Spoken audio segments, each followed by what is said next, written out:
मेरी शिक्षा और मेरी समझ को और आगे बढ़ाते हुए मैं बात आज करूँगा कि जो मैंने धार्मिक सीरियल से सीखा था, जो हमारे दिमाग में धार्मिक सीरियल से जो बात गई थी, उसके विषय में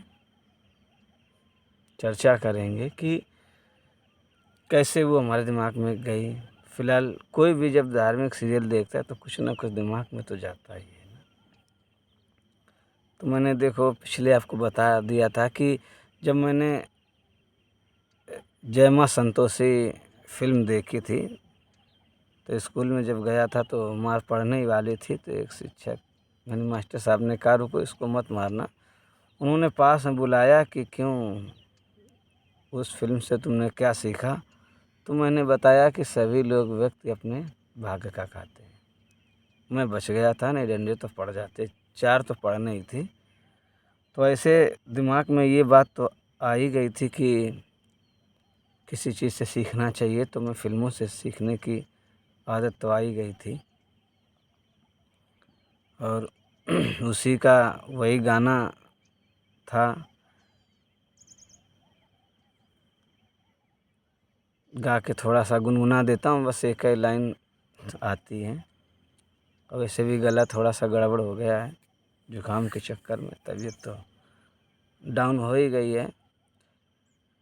करता हूँ व्रत में तेरा, स्वीकार करो माँ, मझधार में है अटकी, बेड़ा पार करो माँ, बेड़ा पार करो माँ। मुझे गाने की आदत हो ही चुकी थी, सुनता था तो गा लेता था जब भी मौका मिलता था। तो और ये भी मैं आपको पहले बता चुका हूँ कि धार्मिक ही सीरियल था, उससे वो जो एहसास मुझे मिला था, जो 3 एहसास बताए तो तीनों में से एक था, वो बहुत पावरफुल एहसास था। तो वो भी तो बना ही था, ये देखता था और प्रश्न भी मेरे दिमाग में बनते जा रहे थे। जैसे कांवर वाला जो फ़िल्म देखी तो जाता है, फिर शिवलिंग तक जल चढ़ाते चढ़ाते पहले ही वो अंधा हो जाता है, फिर जैसे शिवलिंग पर जल चढ़ा देता है तो उसकी आंखें वापस आ जाती हैं। मैं बस यही सोचता था क्या ऐसा होता है। और एक आरती है, जय गणेश जय गणेश जय गणेश देवा, अंधन को आँख दे कोढ़िन को काया। तो हम सोचते थे ये अंधों को आँख कैसे देते हैं, ये दिमाग में चलता था।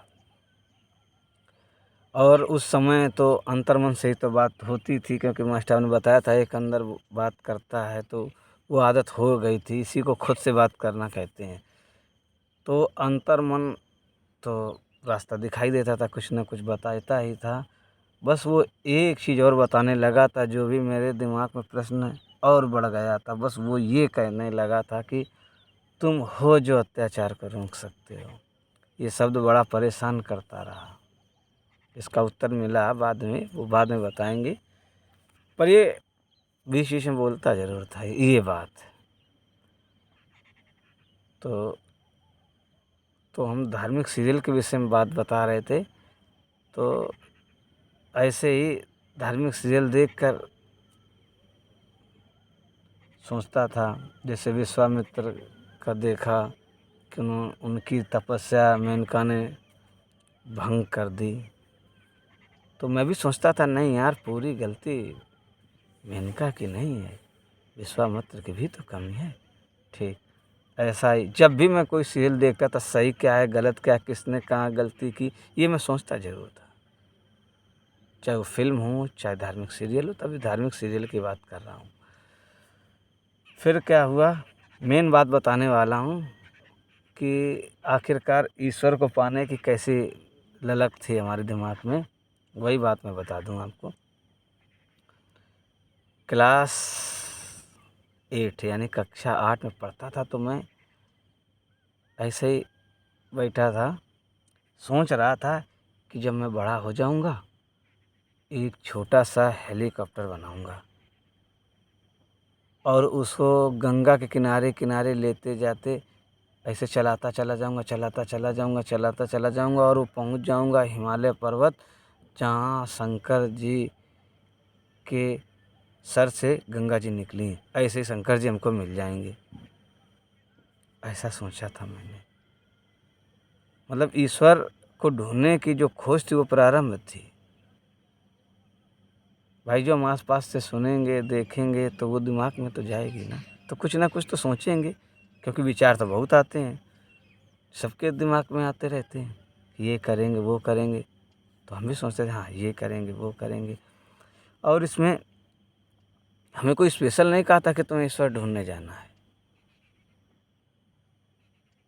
अब उधर माँ का संघर्ष देखकर तो ये निर्णय ले ही लिया था कि माँ को छोड़ के नहीं जाना है। अब ईश्वर प्राप्त करना है तो मुझे यही करना, जो कक्षा 7 की बात थी। और 8 में ये सोचा था, तो ये खोज प्रारंभ रही।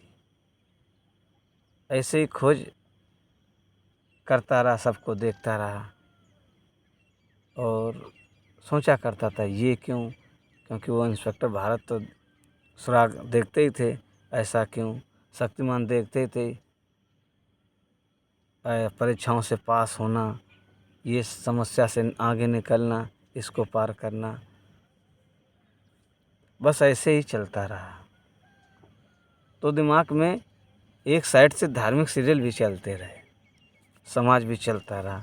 और मैं आपको बता दूं कि ज़िंदगी इतनी आसान होती नहीं, जैसी आपकी तैसी मेरी। हर मानव की लगभग ज़िंदगी एक जैसी ही होती है। बस ऑप्शन चुनने की बात होती है कि ज़िंदगी में 2 ही ऑप्शन मिलते हैं, एक ऑप्शन आपको रोक देता है, एक ऑप्शन आपको आगे बढ़ा देता है। वो तो आपको ही समझना होता है, वो कोई दूसरा नहीं बता सकता है। तो ये मन की यात्रा भी थी हमारी, और समझ की भी, क्या करना है क्या नहीं करना है। तो ऐसे करते चलता गया। अब एक बात मैं आपको और बता दूं, इंस्पेक्टर बार कहते थे ये रियल लाइफ है, रियल लाइफ है नहीं, यानी रियलिटी लाइफ है, रियल लाइफ नहीं है, रियलिटी लाइफ है। वास्तविकता की बात वो कर रहे थे। तो वैसे ही अब स्कूल जाना, बीमारी भी लग जाना, लोगों का डांट देना। आपको क्या लगता है हमको चिढ़ाते नहीं थे? बहुत चिढ़ाते थे। हमारी हाइट को लेकर लोग चिढ़ाते थे, हमारे दोस्त ये देखो हाइट नहीं बनता है। ये तकलीफ़ तो होती थी ना, तकलीफ़ से अनजान नहीं है। पल पल तकलीफ़ झेली भी तो है हमने, लेकिन फिर भी गाना गाकर खुश हो जाते थे, पढ़ाई कर कर खुश हो जाते थे, क्योंकि माँ थी मेरे पास। क्योंकि माँ के पास जाते ही सब दुख ख़त्म हो जाता है, और जो नहीं होता वो ख़त्म भी नहीं होता है। तो ऐसे चलता रहा। मैं आपको बता रहा हूँ, इतने 8-10 मिनट के वीडियो में इतनी जल्दी में थोड़ी कुछ होना है। कैसे एक दिन पार होता है जब आप बीमार हो, कैसे 1 घंटे पार होते हैं जब आपको कोई गाली दे दे, कैसे दिन पार होता है जब आपके साथ कोई धोखा कर दे, कैसे पल पार होता है जब आपको कोई चिढ़ाए, आप पर हंसे। हंसी हमने भी बर्दाश्त की है, पर जाने अनजाने खोज करता रहा। तब नहीं पता था खोज क्या होता है, पर चल रहा हूँ। मिलेंगे अगले वीडियो में।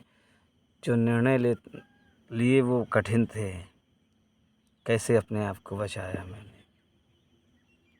मैं नहीं जानता था कि बच जाऊंगा, पर प्रयास मैंने अच्छा किया था और बच भी गया।